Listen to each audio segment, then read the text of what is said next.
اللہ پہلا سوال کرے گا بتا کسے سجدہ کیا؟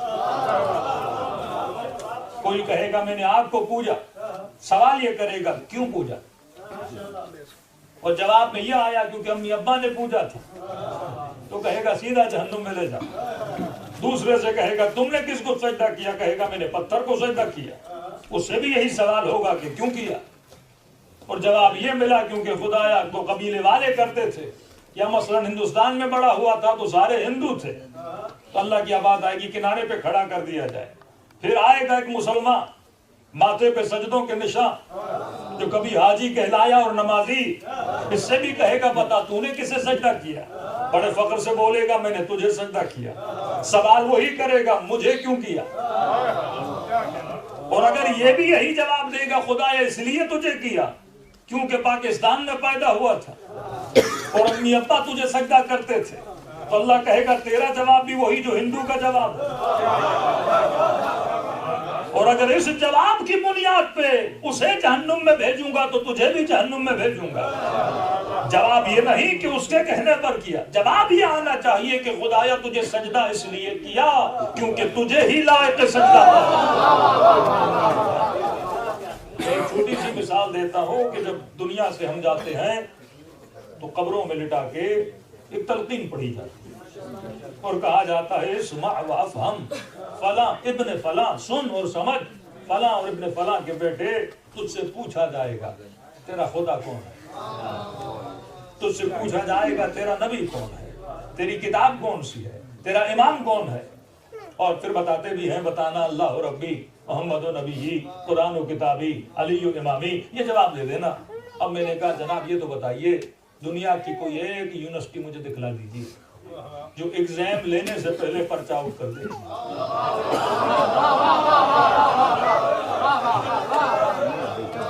مجھے کوئی ایک یونیورسٹی، یہاں پہ عقل کی باتیں ہو رہی ہیں اور جناب اتنا ایزی ہو کے جاتا ہے۔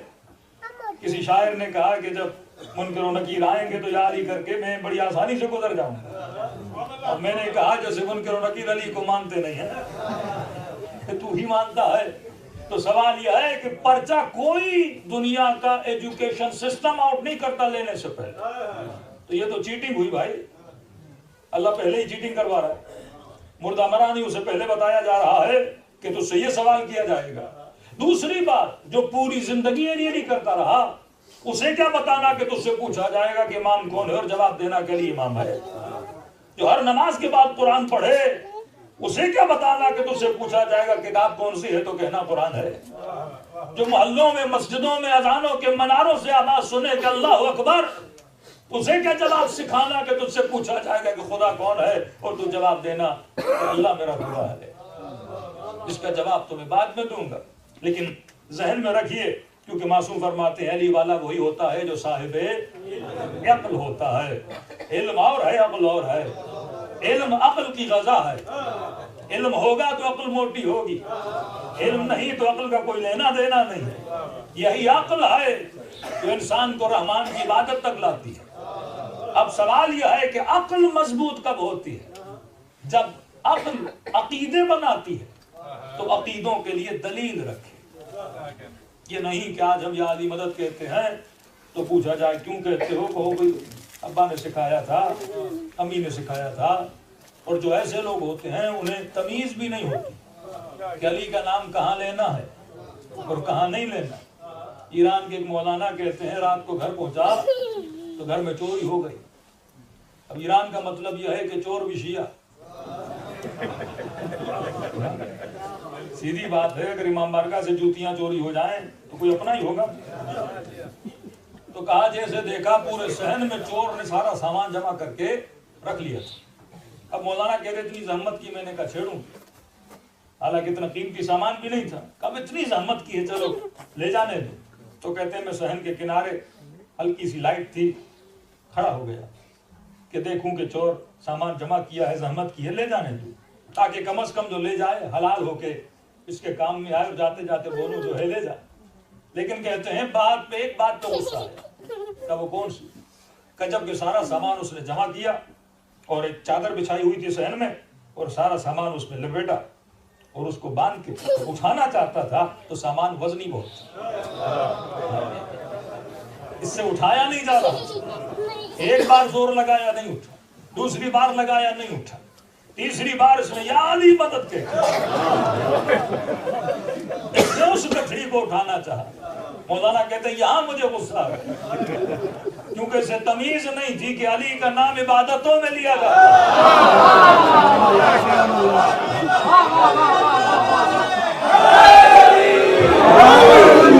علی کا نام نجاستوں میں نہیں لیا جاتا.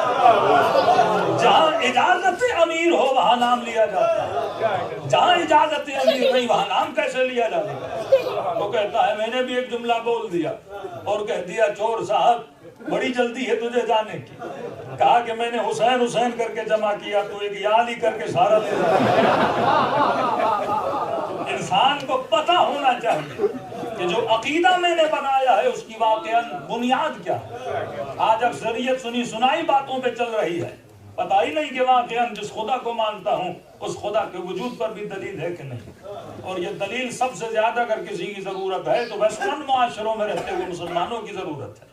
کل آپ کا بچہ آپ سے پوچھے گا, وہ معاشرہ جو پورا ایتھیسٹ ہے, وہ معاشرہ جو خدا اور انبیاء کو نہیں مانتا, وہ معاشرہ جس میں حیا اور غیرت کا فقدان ہے, اب یہاں پہ اگر بچہ پوچھ لے کہ اللہ کے وجود پہ کوئی دلیل ہے, امام کے وجود پہ کوئی دلیل ہے, قصیدے سنا کے تو ان کو خوش نہیں کر سکتے, مجلسیں سنا کے ان کو راضی نہیں کر سکتے.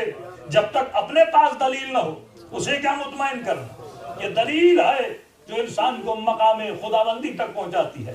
جب تک دلیل نہ ہو تو اس کا کوئی فائدہ نہیں ہے. تو آج کے بعد تبھی اصول دین میں تقلید حرام ہے, فروع میں تقلید واجب ہے. فروع میں واجب تبھی ہوتی ہے کیونکہ اصول کو دلیل کے ساتھ مانا. چھوٹی سی مثال دے رہا ہوں, اگر میں نے امیر المومنین کو دلیل سے اپنا امام مان لیا, اب جو علی کہیں گے تو تقلید کروں گا, پوچھوں گا نہیں. پوچھا وہاں جاتا ہے جہاں دلیل سے مانا نہیں ہوتا. جب میں نے مان لیا علی امام ہے تو وسلموا تسلیما ہے, اب جو کہیں گے وہ کرتا جاؤں گا, لیکن پہلی منزل پہ سوچوں گا کہ واقعی امام بھی ہے کہ نہیں. اب جب میرے عقل نے تسلیم کر دیا کہ امام ہے, عقل نے تسلیم کر دیا کہ یہ نبی ہے, عقل نے تسلیم کر دیا کہ کوئی خدا ہے, جب عقل تسلیم کر لیتا ہے اب نماز میں سستی نہیں ہوتی. جب عقل تسلیم کر لیتی ہے اب حجاب میں سستی نہیں ہوتی. جب عقل تسلیم کر لیتی ہے تو عبادات میں سستی نہیں ہوتی. تو یہ بولا جائے کہ مولانا بچے کی نماز کمزور ہے, تو نماز کمزور نہیں ہے, اس کی توحید کمزور ہے. یہ بولا جائے کہ بچی حجاب نہیں کرتی, حجاب کا مسئلہ نہیں ہے, اس نے ولایت کو نہیں سمجھا. جب تک مقام توحید اور رسالت و ولایت مضبوط نہیں ہوتا تب تک انسان کا عمل مضبوط نہیں ہوتا. بھائی سلمان کمزور کیوں نہیں تھا, حبیب کمزور کیوں نہیں تھا, میں سمیت تمار کمزور کیوں نہیں تھا, کربلا والے کمزور کیوں نہیں تھے. کمزور وہی ہوتا ہے جس کی دلیل کمزور ہوتی ہے. جب دلیل مضبوط ہو جائے, آپ کو یقین ہو جائے کہ پانی میں زہر ہے, کوئی بندہ پانی نہیں پیے گا, لاکھ بولا جائے پانی نہیں پیے گا, کیونکہ مقام یقین آ گیا کہ اس میں زہر ہے اور زہر نقصان دیتا ہے. کبھی کبھی میں واقعاً سوچتا ہوں کہ آج اگر عالم ہو یا جاہل ہو, دیندار ہو یا بے دین ہو, اگر اسے بولو کہ اپنا ہاتھ آگ میں ڈالو, واللہ کوئی ہے جو ڈالے؟ 100 یورو بھی دیے جائے کوئی ڈالے گا؟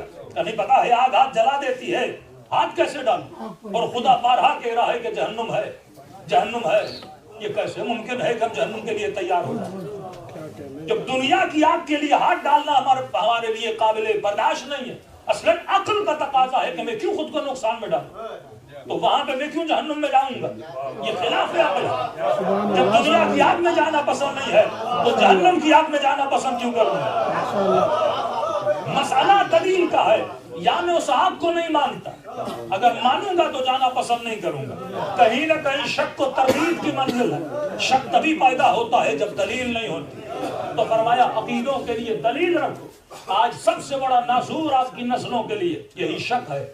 اللہ کی توحید میں شک, امام کی امامت میں شک, نبی کی نبوت میں شک. اور جب تک شک کی دیواروں کو نہیں گراؤ گے یقین کے میدان میں نہیں آؤ گے. اور یقین ہی ہے جو انسان کو سکون دیتا, یقین ہی ہے جو منزل امن تک لے کر آتا. یہ ڈپریشن, یہ انزائٹی, یہ ساری پریشانیاں کیوں ہے؟ کیونکہ ہم مقام یقین پر نہیں ہیں.